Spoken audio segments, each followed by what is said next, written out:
We Know the Devil is a 2015 visual novel in which three kids spend the night together in a cabin in the woods while confronting, well, the devil, of a sort. Our protagonists are the members of Group West, one of the squads at a local summer camp. Its members consist of Neptune, Jupiter, and Venus. Neptune is the bitter cynic of the group, the one who's quick to break the rules because they're arbitrary, or to decry pretense. She's constantly on her phone because she doesn't care if you know that she'd rather be anywhere else. This is in contrast to Jupiter, who tries hard to blend in wherever she is and act like nothing really bothers her. She's also a bit of a klutz who continually berates herself for not being better, but she tries. Finally, Venus is a shy, conflict-averse kid who constantly apologizes for existing and who is regularly the target of bullies looking to pick a fight with an easy mark. And all of Group West are losers, quote-unquote bad kids.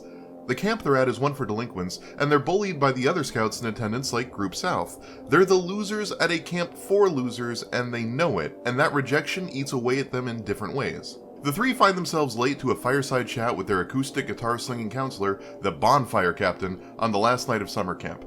They're sure that this will end up being the night that they get sent to the cabin. After all, they've gone the whole summer without that responsibility landing on them, and it's going to have to happen eventually. And sure enough, they're chosen to go out and wait all night in a rickety shack and wait for the devil to arrive.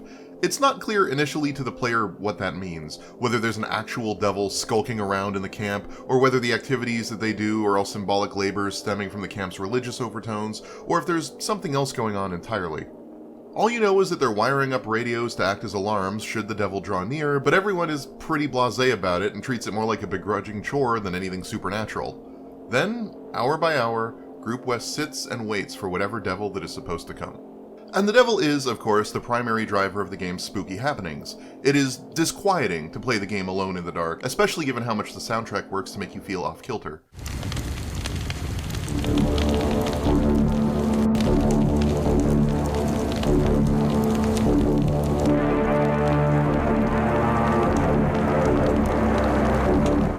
We Know the Devil is more of a short parable than a terrifying demonic confrontation.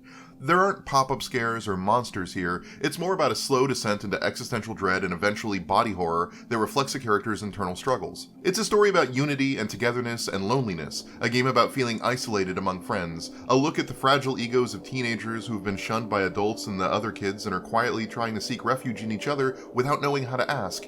But more than any of that, it's a game about what it does to kids when we call them monsters for being who they are. Gameplay-wise, there isn't too much to talk about. It's a visual novel. Characters appear on screen and converse and interact and move through the narrative, and at key points the player is asked to decide how things will proceed by picking which two characters will do a thing while a third character remains isolated.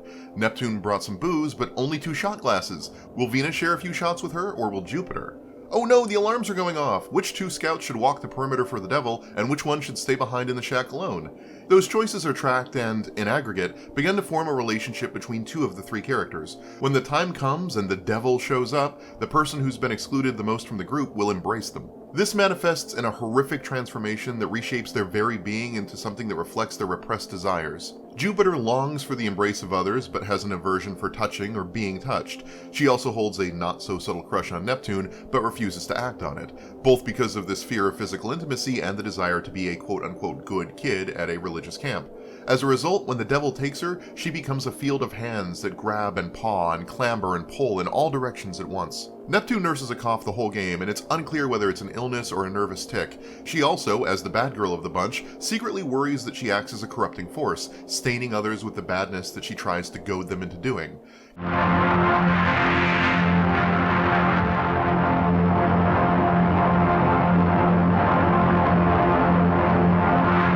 Consequently, she becomes a leaking, oozing monster who stains those who she touches with a dark, viscous ichor with her long, pointed fingers.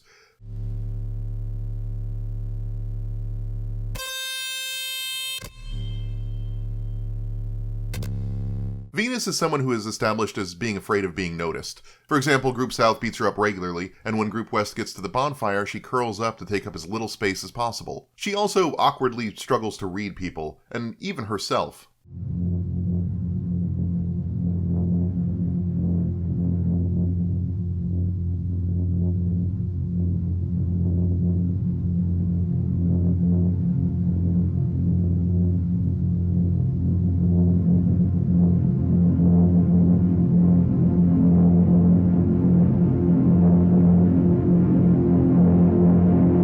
So when the devil takes Venus, she manifests as a terrifying, beautiful angel, signifying her true identity.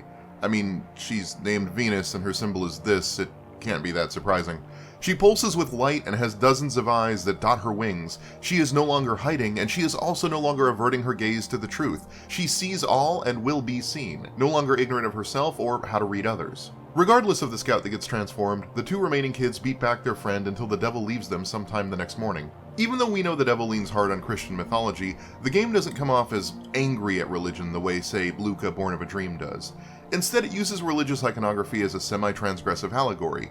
God in the game tends to represent repression and authority.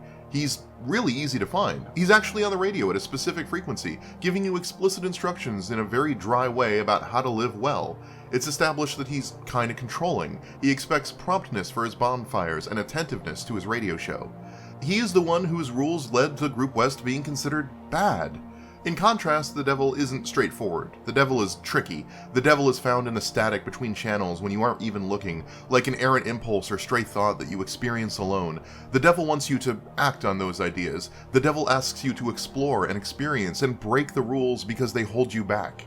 And if God is the rules by which the girls are bad, the devil represents acting on that badness through which you can attain freedom. The devil is the manifestation of queer subtext in the game.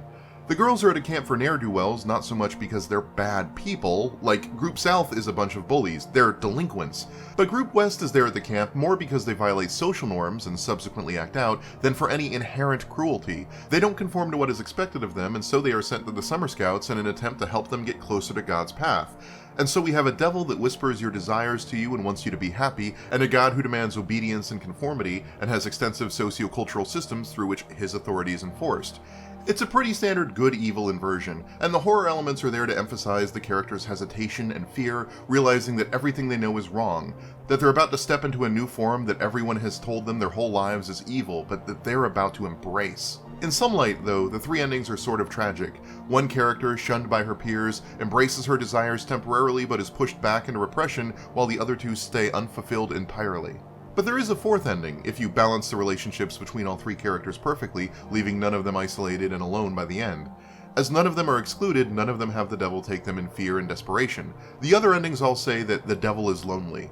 But not in this one. Here the devil is explicitly not lonely. Instead, they all willingly let the devil take them. They slough off skin and body parts, exposing their true selves underneath. Instead of two of the three scouts stopping the other, they help one another, empower one another to be their most powerful, monstrous selves.